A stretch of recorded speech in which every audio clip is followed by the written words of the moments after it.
Cool. All right. Pretty cool guest today for Chainlink Sports. I have Steve Perrault. That's how I say it, Steve? Steve Perrault? Perrault, yeah. Got it. So Steve Perrault, he's a senior programmer at Bleacher Report, but also he's the host or one of the hosts of Section 10 podcast, which is a Red Sox podcast for Barstool Sports. Excuse me. So Steve, thanks for taking the time, man. I appreciate it. Yeah, absolutely. Happy to be here. I've always actually liked that hat because I've seen the the videos, stuff like that. Where'd you get that? I get a lot of questions about this. It was at South Shore Plaza. I don't know where are you from?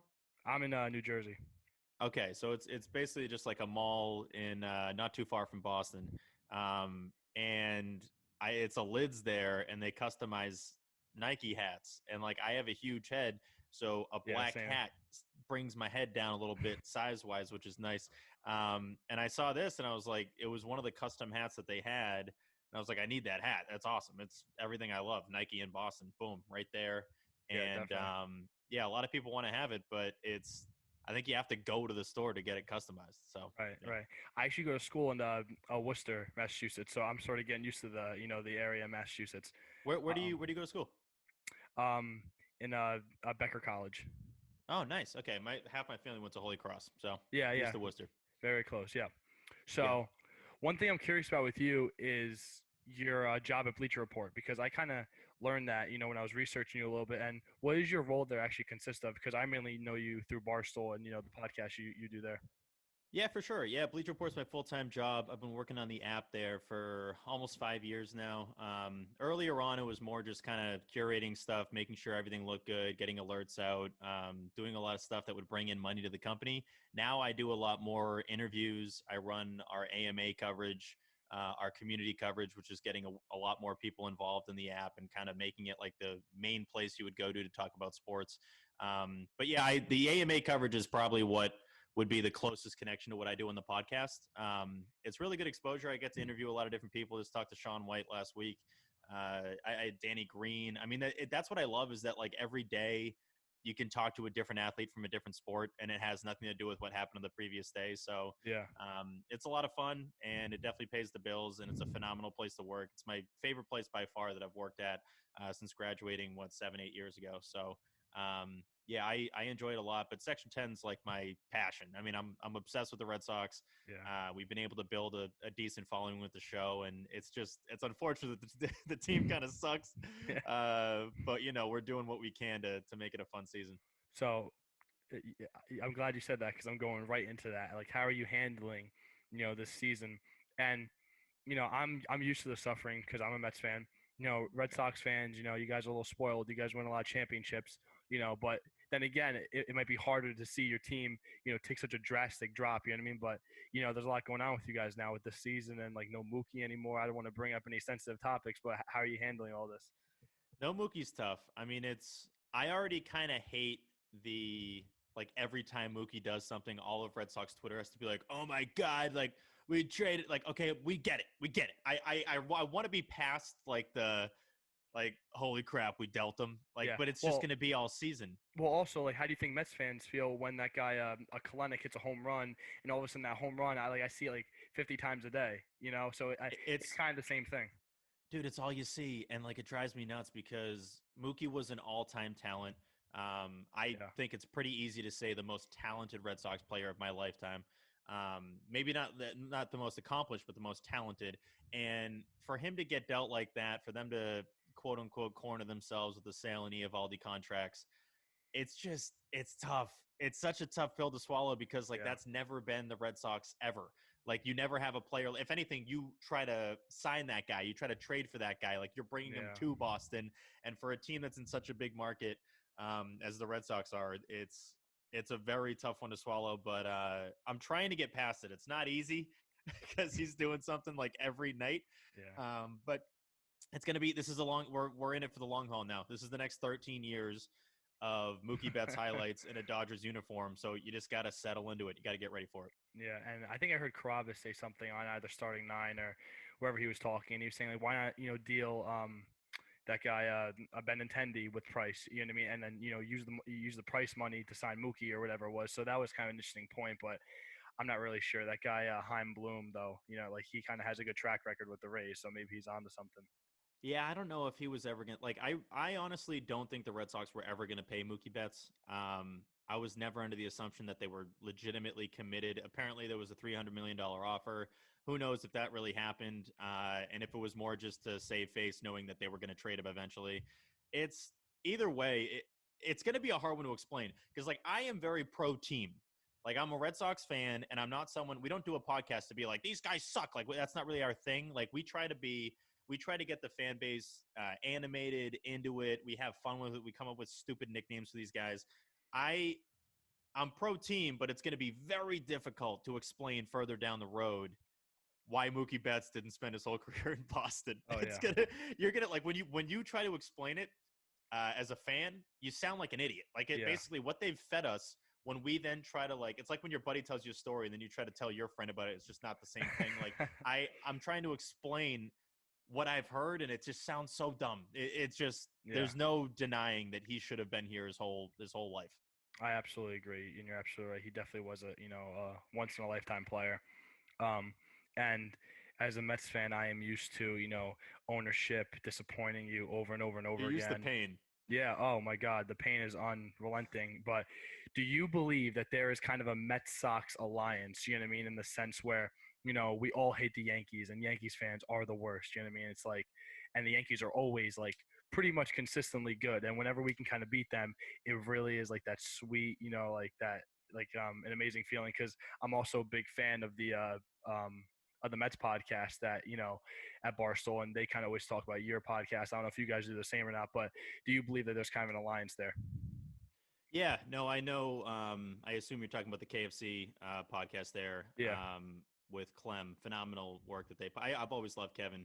But yeah, I think it's something that we do have the mutual hate of the Yankees. That's definitely the case. But we're also passionate baseball fans in the Northeast that don't ever face each other, so we can kind of just pull for each other. Like that's true. I have a lot of Mets fan friends, and so I always want them to do well. I'm also not old enough to remember '86, so like I wasn't alive. So like that's the Yeah. thing. I feel like if my dad ever my dad would never be like, "Yeah, we're tight." No. Like they had the champagne ready to go, and Yep. then, one thing leads to another and they lose the series. But I think anyone like under 30 or like 30 and below is like, "Yeah, Mets and Sox, why not?" Like like Yeah. we both hate the Yankees.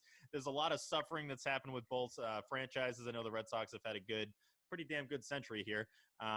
But there's something to be said about the mutual hate of the Yankees and the mutual understanding of pain, being so committed to your team and having them let you down the majority of the time. Yeah, and there is something to say about both cities, and more Mets fans than Yankees fans, because a lot of kids grow up, oh, I'm going to be a Yankees fan, and like, but I feel like it's not like a Mets fan or a Red Sox fan, because like just the whole New England area, that you guys are very passionate about your sports, just in general, Yeah. and like Mets fans, like they will live and die with that team. So I think that's another kind of connection that it's such a strong bond to both fan bases to their teams. Yeah, I think we care endlessly. And there's something about a Yankee fan. There's a specific just waft of obnoxiousness that you need if you're a Yankee fan. You can't walk around as a Yankee fan and be like, "Well, I think we're going to win this year." It's like, "No, like everybody else sucks."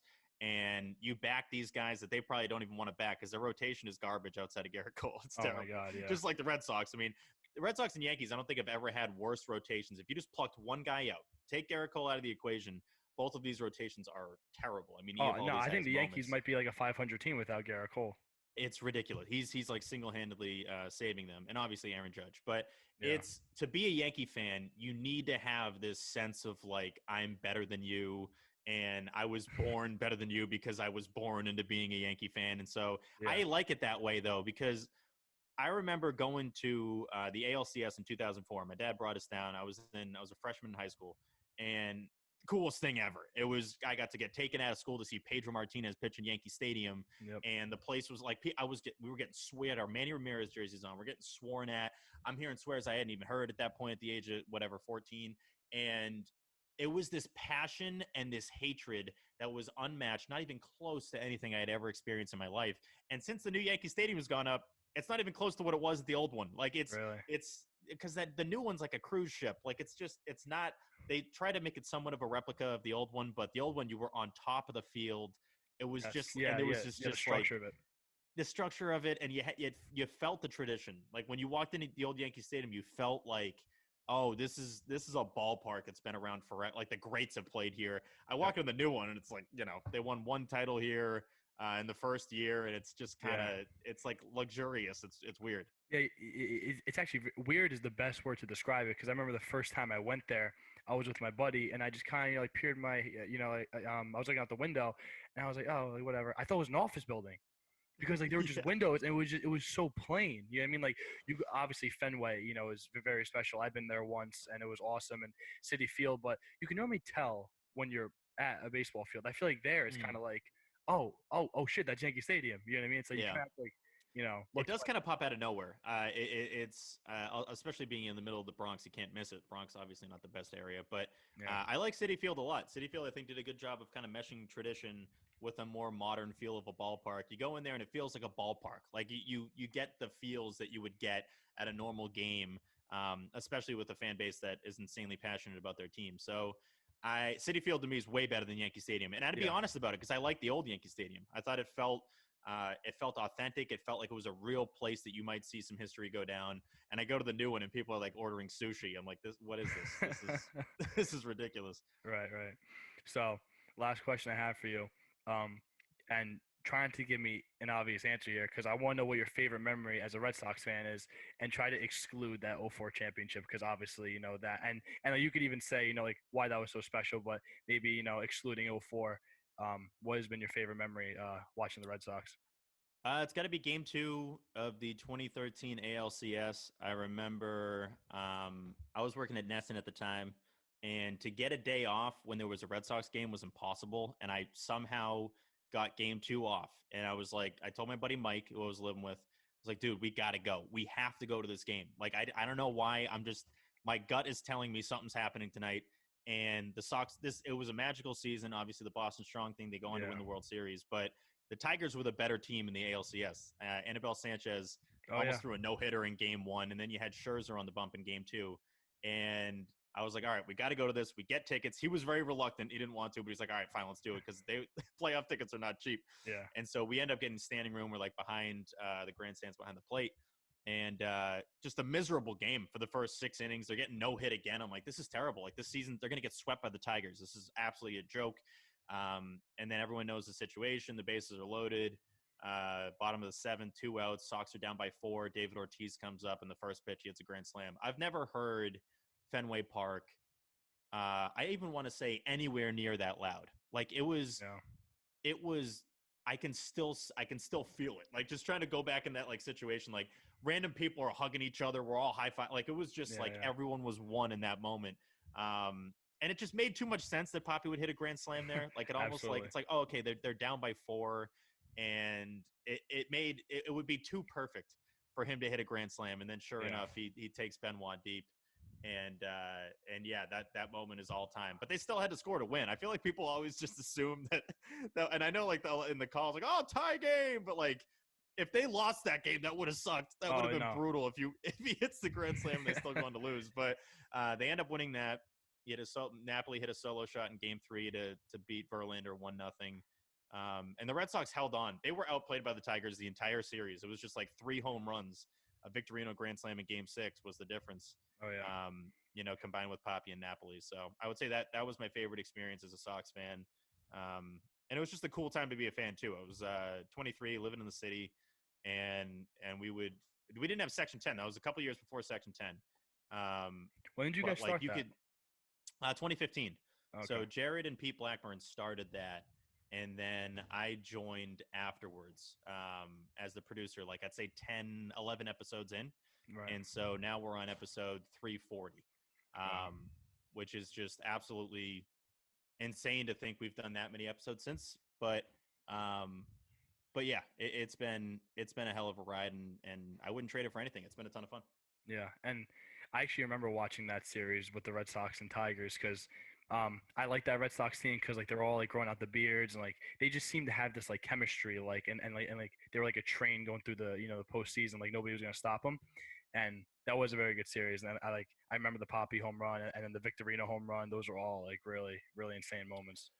Yeah, it's everyone gets on John Farrell here in Boston. Everyone hates him, or at least the Really? majority of people hate him, and they Okay. think he's a garbage manager. But you don't walk into a World Series title. You don't like accidentally win the title. No. So I think whatever people want to do to get on his case for what happened in 14, 15, 16. I mean, he was there for a while. In a weird way, him getting cancer allowed him to stay the manager for a longer amount of time. They would never say that publicly, but they Uh-huh. were probably about to can him, and then he got cancer. He recovers. Torey Lavula was the interim manager briefly there, but then after 2017, they can him and bring in Cora, and the rest is history. The rest is good and bad history, but yeah, 2013 was special, man. That was a wild time, and I remember being at Nesson, and we were there that Friday night after the marathon bombing in Watertown, and the chase, like the police chase, was right outside our building to try to get the bombers. And Oh I remember shit. we're recording the show. I'm running the prompter, and we hear gunshots going off, and I'm just like, "What that?" Because at first you think it's like thunder, because you're not going to think you're hearing gunshots at midnight, Yeah. just at Nesson doing a Nesson Sports Update or whatever show it was. And I remember them in the production room. We're like, get in here now, get in here now. Like they're gunshot. I'm like, what is going on? Because like earlier, an hour before, we had heard that like Sean Collier, the police officer in Boston that had gotten shot. We didn't know at that time that it was the Boston Marathon bomber. And so we were in lockdown that whole night. You could hear stuff going on outside. I was like, what's happening here? And then the SWAT team ends up like taking us out at like 7 a.m. To get us out of there. Oh, That so was you an were in there absolutely all night, like insane on lockdown? all night. We were there till like Oh my 8 god. a.m. And Holy. then I remember they were checking everyone's trunk because they ended up finding the bomber right down the street from Nesson, who had then he had drove off and it was a whole shootout and he got loose and he broke into someone's boat and they finally found him that night. But at eight in the morning, SWAT team, like the National Guard, like everyone is like at Nesson. It was absolutely insane. They have these rifles. I'm peeing my pants.